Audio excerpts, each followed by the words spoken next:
Bonjour à vous et bienvenue. Comment tomber amoureux et vivre une superbe histoire d'amour. Vous me connaissez, je suis Germain Roncari, formateur de coach et de psychopraticien en formation à mon cabinet ou directement de chez vous. Ce sont des formations 100% individuelles pour ceux qui veulent aider les autres et leur permettre d'être mieux dans leur vie. J'organise aussi des marches sur le chemin de Compostelle, des marches spirituelles pour apprendre à évoluer dans sa vie. Donc toutes les infos sur mon site germainroncari.com et je propose aussi des consultations à distance de chez vous par Skype ou téléphone. C'est vrai que tomber amoureux, vivre une grande histoire d'amour est le rêve, je veux dire. Dans la vie, il y a notre métier, il y a ce que nous faisons, et puis après, il y a notre vie sentimentale. Ça reste quand même les grands piliers de notre existence.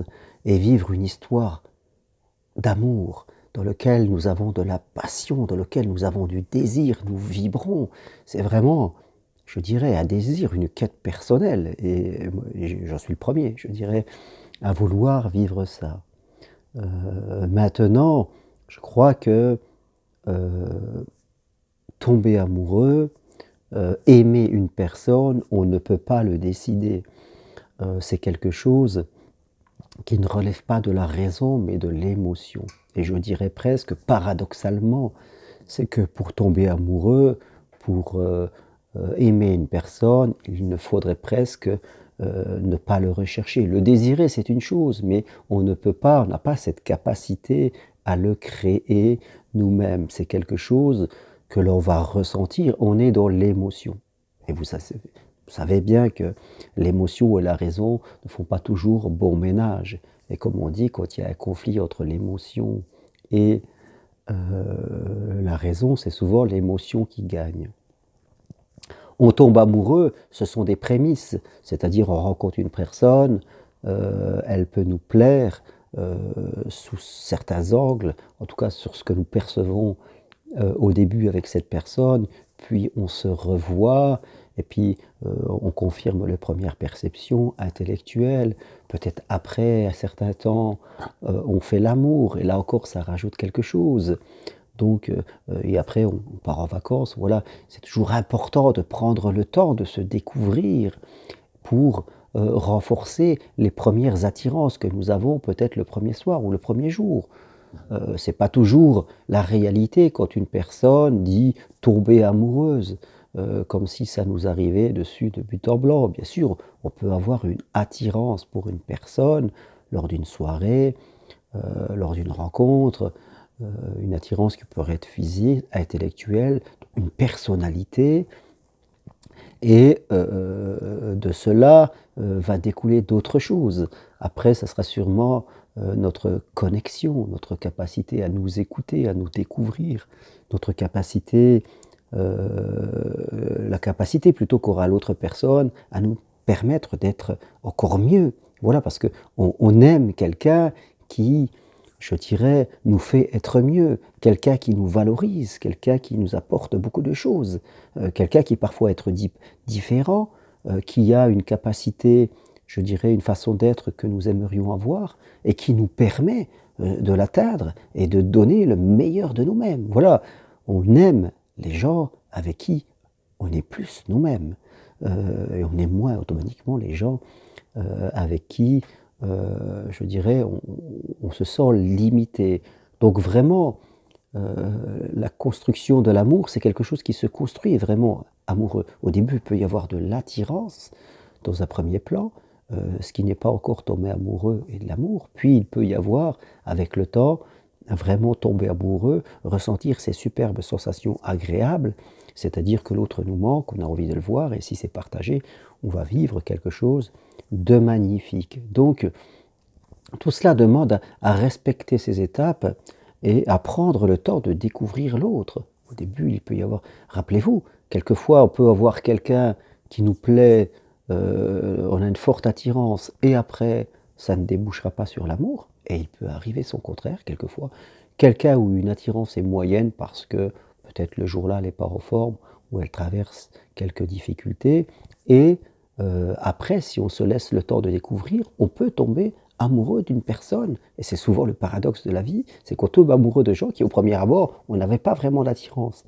Les gens sont souvent trop rapides dans leur jugement des autres. Et puis Internet a accéléré ça. Internet, où on a cette sensation qu'on peut appuyer sur un bouton et zapper une personne. Puis en plus, on peut avoir 10 contacts en même temps, donc on prend moins le temps de découvrir l'autre. On zappe, comme on fait avec une télécommande, et fin de compte, on passe à côté de personnes avec qui on pourrait vivre une vie magnifique. Tomber amoureux nous demande de la patience. Aimer une personne, parce que ce qu'on cherche, c'est construire une histoire, c'est pas être attiré, avoir le béguin, vivre un truc de 3 jours, puis après que ça s'arrête. Ce qu'on veut, c'est vivre une histoire qui va durer des années, peut-être même toute la vie. Donc ça demande de passer à une autre étape, je veux dire, d'avoir une vision plus prolongée, de laisser l'autre le temps de nous découvrir, de se découvrir, de nous montrer nos capacités. Sinon, on va trop vite, on zappe, next. Hein, toutes ces émissions qu'on voit, c'est ça, c'est je discute 5 minutes avec quelqu'un, non, next. On appuie sur le bouton. Mais la vie, c'est pas ça. Sinon, on va aller d'échec en échec, on sera toujours insatisfait parce qu'on aura l'impression qu'on peut toujours trouver mieux. Voilà, c'est ça, des fois, les sites internet. Je vois des gens qui ont 10 personnes en contact en même temps. Alors, on a toujours cette sensation que dès qu'il y a un petit travers, oui, bon, la prochaine sera peut-être mieux. Et puis, on fait ça pendant des années, puis à la fin, on se retrouve tout seul. Et puis, on dit que c'est la faute des sites internet. Mais non, non, c'est nous. C'est notre façon de les utiliser. Au lieu de passer, on ferait mieux de passer d'une histoire dans l'histoire, d'avoir une personne, de voir, après si ça va pas, on passe à une suivante, mais de ne pas avoir 3-4 personnes en même temps, sinon ça fausse la donne, on ne sait plus où on en est, quelque part. Puis après, ce qui est important aussi à intégrer pour tomber amoureux, c'est que notre âge aussi est important. Quand on a 20 ans, on a un peu moins de critères, on a moins d'expérience, donc on y va un peu plus fleur bleue, on est plus spontané. Quand on a 50 ans, c'est un peu différent. On a vécu des expériences, pas toujours heureuses, donc on a aussi des désirs et des peurs.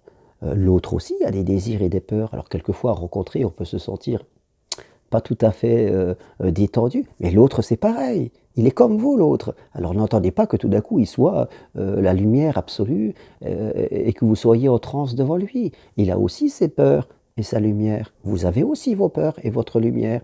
Donc il faut parfois 3-4 rendez-vous pour qu'on commence à laisser tomber notre armure un petit peu et que l'on dévoile notre vraie personnalité. Prenez le temps. Vous voulez tomber amoureux, vous voulez aimer, une seule chose compte, prendre le temps de se découvrir. Arrêtez de vouloir aller trop vite et vous verrez que les choses vont évoluer. Sachez aussi ce que vous voulez vivre et ne pas vivre. C'est ce que je fais travailler aux personnes, en tout cas qui veulent retrouver l'amour. C'est important pour savoir dire oui et dire non. À quoi je dis oui, à quoi je dis non. Si on ne sait pas ce qu'on veut, on ne sait pas où mettre une frontière.